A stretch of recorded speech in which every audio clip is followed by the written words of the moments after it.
bigote, pero no se trataba de hippies amantes de la paz, sino que más bien eran como los ángeles del infierno de Europa. Sus armas y tácticas provenían de la vieja escuela bélica escandinava.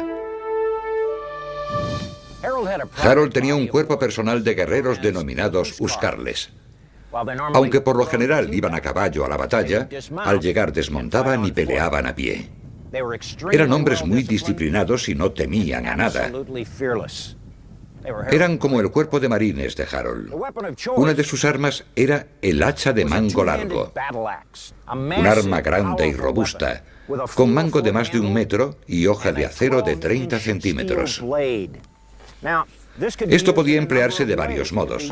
Podía servir para inmovilizar un escudo normando, para engancharlo y apartarlo y así asestar un golpe mortal, o para cortarle los tendones al normando y después asestarle el golpe mortal en el suelo. El resto del ejército de Harold estaba compuesto por los Fern, los milicianos de reserva. 1 de cada 5 varones se reclutaba para luchar. Los otros 4 proporcionaban una serie de armas, y una de las más populares era esta lanza de combate. Tenía una hoja de 20 centímetros, y estas alas características a cada lado que eran la clave de la eficacia del arma. La lanza podía emplearse para enganchar el escudo y apartarlo, para poder asestar un golpe mortal directamente en el pecho. También podía arrojarse con buen resultado a una distancia de 9 metros. Otra arma arrojadiza usada por los Fer era esta hacha de 10 centímetros, manejada con una mano, el mismo tipo de herramienta que era utilizada por cualquier campesino. Esto podía arrojarse y hundirse fácilmente en el centro del pecho de un adversario. En el ejército sajón no había muchos arqueros, pero sí muy buenos tiradores con honda. Esta arma bíblica, usada por un buen tirador, podía lanzar hasta 6 piedras pequeñas por minuto. No es que sea comparable a una ametralladora, pero podía ser mortífera si una de las piedras te daba en la cabeza. Si los sajones de Harold eran como los ángeles del infierno, los normandos de Guillermo eran como los skinhead. Se afeitaban la cabeza dejándose solo una porción de pelo delante. Siempre iban bien afeitados, lo cual les daba un aspecto más parecido a los militares de hoy. Los normandos empleaban armas y tácticas modernas. Montaban robustos caballos de batalla. Por tanto, el caballero normando era como el tanque de batalla del siglo XI. Los caballos eran también armas en sí mismos, ya que los adiestraban para derribar y pisotear a cualquiera que se resistiera al ataque. Además, contaban con otro recurso novedoso: el estribo.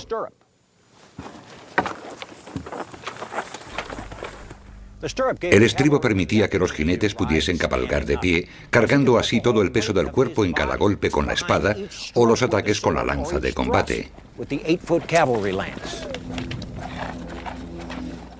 Guillermo también contrató mercenarios en Bretaña y Flandes que sabían manejar los arcos cortos, las hondas e incluso las ballestas, un arma todavía no empleada en Inglaterra. Guillermo confiaba en el ataque combinado con varios tipos de armas. Primero ablandaba al enemigo con andanadas de flechas, piedras, lanzas y otros proyectiles, y después enviaba a la caballería para acabar con toda posible resistencia. En julio de 1066, Harold preparó a sus tropas en la costa sur de Inglaterra. Su ejército de 10.000 hombres esperó y esperó, pero Guillermo no apareció. El duque estaba esperando a que cambiase el viento para que sus naves pudieran llegar a Inglaterra sin contratiempos. Entonces el rey tomó una decisión crucial. Tras aguardar a Guillermo durante todo el verano, dejó que sus hombres volvieran a sus casas para recoger las cosechas. Lo que no sabía era que ahora se enfrentaría a una guerra en 2 frentes. En septiembre del año 1066, el hermano exiliado de Harold, Tostig, regresó buscando venganza. Junto con el temible rey de Noruega, Hardrada, llegó con miles de guerreros vikingos con intención de conquistar Inglaterra. Harold marchó hacia el norte. Partiendo el 20 de septiembre, Harold y sus hombres recorrieron 304 kilómetros en solo 5 días. De inmediato se ocuparon de los aspirantes a conquistadores. La velocidad de los sajones cogió por sorpresa al ejército vikingo. Fue una victoria increíble. El que Harold lograra llevar a su ejército desde Londres hasta Stamford Bridge, sorprender a sus enemigos, Y ganar una batalla militar importante fue algo extraordinario.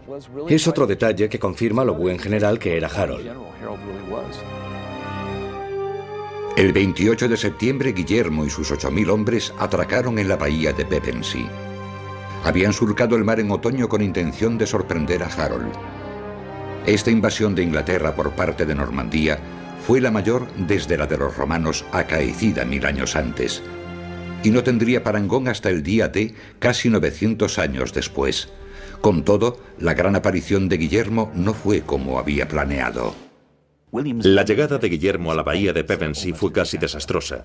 Al desembarcar, Guillermo dio un traspiés y se cayó de bruces en el barro. Después miró a su alrededor y vio la expresión de sus hombres. Pensaban que era un mal presagio. Los soldados supersticiosos pensarían: Dios mío, estamos perdidos. Pero al parecer uno de los caballeros le dijo a Guillermo: ahora tenéis la tierra de Inglaterra en las manos, y al final le sacó partido al incidente.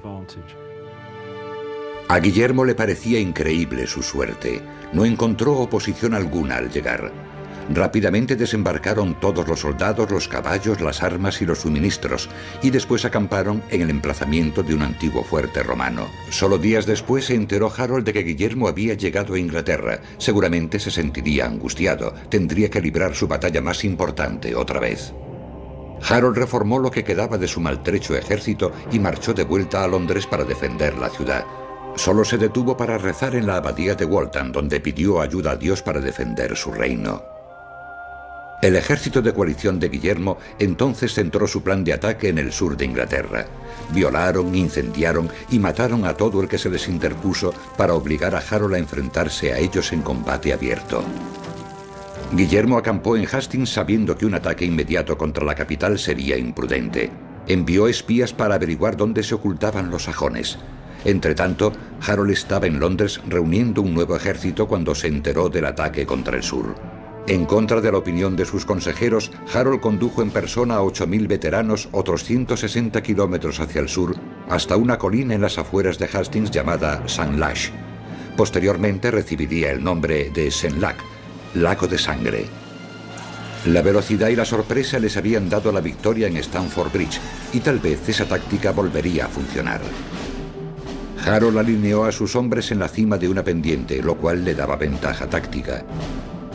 Después ordenó que sus sajones crearan una muralla de escudos a lo largo de la colina, impidiendo a Guillermo el paso hacia Londres. La colina tiene forma de martillo, con el mango orientado hacia un bosque situado atrás, con una pendiente muy pronunciada y llena de vegetación, maleza, etc. Y solo en el frente había una pendiente más suave, por donde los normandos podían subir. ¿Aguantaría la muralla de escudos de Harold el ataque combinado de los normandos? ¿Arriesgaría Guillermo su apreciada caballería en un ataque frontal cuesta arriba? Viniendo de camino los refuerzos de Harold procedentes del norte, Guillermo tenía que atacar de inmediato para vencer. Al romper el alba del sábado 14 de octubre de 1066, el duque Guillermo de Normandía dirigió 8.000 soldados hacia Black Horse Hill, cerca de Hastings. Allí sus soldados se pusieron la armadura. No obstante, cuando Guillermo se puso la cota de malla, un refuerzo metálico como este, se la puso al revés. Sus soldados dieron un respingo ante el mal presagio. Reaccionando con rapidez, Guillermo le dio la vuelta y dijo: «Hoy pasaré de duque a rey». Guillermo no solo era un gran general, sino un maestro de la propaganda. Con la bandera papal ondeando al viento, Guillermo les dijo a sus hombres que aquella cruzada solo podía concluir con la victoria o la muerte. No había plan de retirada. Las hachas de los sajones no tendrían piedad. Y entonces enseñó la reliquia sobre la que Harold había hecho su infausto juramento para demostrar que Dios estaba de su parte. Los normandos marcharon hasta el pie de una pendiente pronunciada, donde vieron que una muralla de escudos sajones de 700 metros les impedía el paso. La mejor línea de defensa de Harold era la potente muralla de escudos. Sus hombres estaban hombro con los escudos superpuestos. La muralla podría contener una lluvia de flechas enemigas o podría resistir ataques de la infantería enemiga.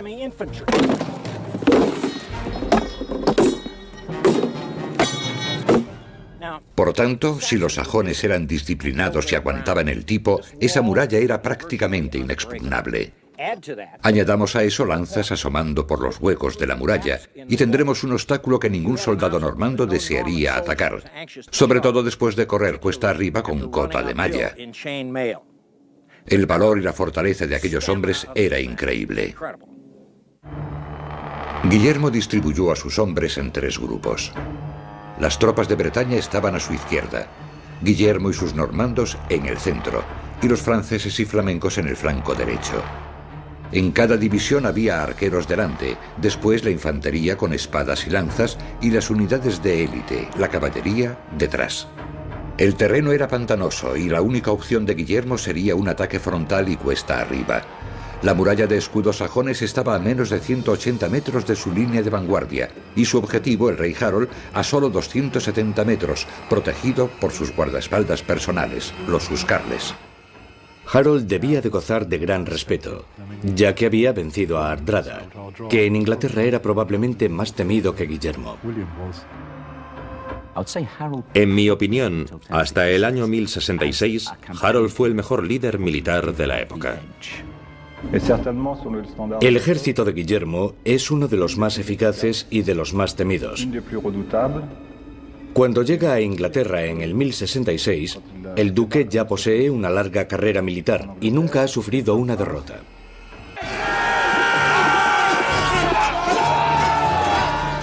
A las 9 de la mañana comienza la batalla de Hastings, con el sonido de los soldados cantando y golpeando sus escudos. Guillermo ordena atacar a sus arqueros, pero los sajones rechazaron la lluvia de flechas y proyectiles con sus escudos. Después Guillermo lanzó un ataque de infantería. Sus hombres bien protegidos corrieron colina arriba, evitando piedras, hachas y lanzas hasta que llegaron a la sólida muralla de escudos. Pero no cedió. Los escudos sajones estaban tan prietos uno contra otro que ni siquiera los muertos podían caer. A través de la muralla las espadas y lanzas sajonas herían a los normandos, cuyos muertos rodaban ahora colina abajo hacia el duque.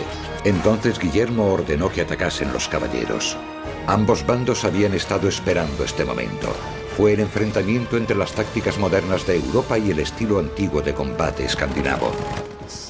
Imaginemos lo que se les pasaría por la mente, porque probablemente nunca habían luchado contra hombres a caballo.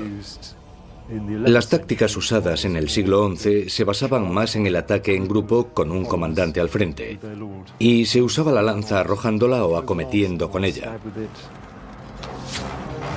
La caballería de Guillermo estaba agotada por el ataque cuesta arriba y las lanzas que los herían, y entonces se encontraron con una defensa impenetrable. Harold ordenó que sus hombres mantuviesen firme la muralla de escudos y que no avanzaran, confiando en que los hombres de Guillermo se cansaran, se quedaran sin flechas y fuera fácil vencerlos si llegaban los refuerzos sajones al día siguiente.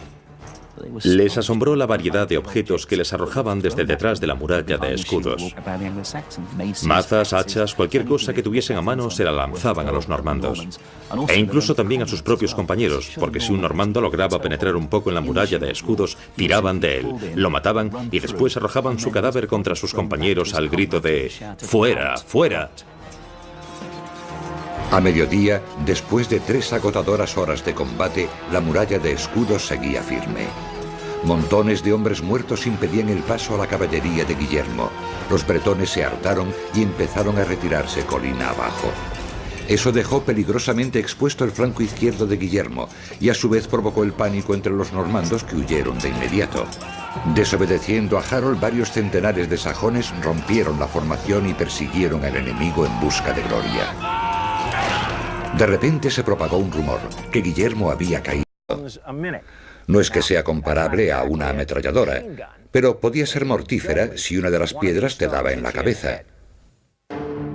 Si los sajones de Harold eran como los ángeles del infierno, los normandos de Guillermo eran como los skinhead. Se afeitaban la cabeza dejándose solo una porción de pelo delante. Siempre iban bien afeitados, lo cual les daba un aspecto más parecido a los militares de hoy. Los normandos empleaban armas y tácticas modernas. Montaban robusto gote, pero no se trataba de hippies amantes de la paz, sino que más bien eran como los ángeles del infierno de Europa. Sus armas y tácticas provenían de la vieja escuela bélica escandinava. Harold tenía un cuerpo personal de guerreros denominados huscarles. Aunque por lo general iban a caballo a la batalla, al llegar desmontaban y peleaban a pie. Eran hombres muy disciplinados y no temían a nada. Eran como el cuerpo de marines de Harold. Una de sus armas era el hacha de mango largo, un arma grande y robusta, con mango de más de 1 metro y hoja de acero de 30 centímetros. Esto podía emplearse de varios modos. Podía servir para inmovilizar un escudo normando, para engancharlo y apartarlo y así asestar un golpe mortal, o para cortarle los tendones al normando y después asestarle el golpe mortal en el suelo. El resto del ejército de Harold estaba compuesto por los Fer. Otra arma arrojadiza usada por los Fer era esta hacha de 10 centímetros, manejada con una mano, el mismo tipo de herramienta que era utilizada por cualquier campesino. Esto podía arrojarse y hundirse fácilmente en el centro del pecho de un adversario. En el ejército sajón no había muchos arqueros, pero sí muy buenos tiradores con honda. Esta arma bíblica, usada por un buen tirador, podía lanzar hasta 6 piedras pequeñas por minuto, los milicianos de reserva. 1 de cada 5 varones se reclutaba para luchar. Los otros 4 proporcionaban una serie de armas y una de las más populares era esta lanza de combate. Tenía una hoja de 20 centímetros y estas alas características a cada lado que eran la clave de la eficacia del arma. La lanza podía emplearse para enganchar el escudo y apartarlo, para poder asestar un golpe mortal directamente en el pecho. También podía arrojarse con buen resultado a una distancia de 9 metros.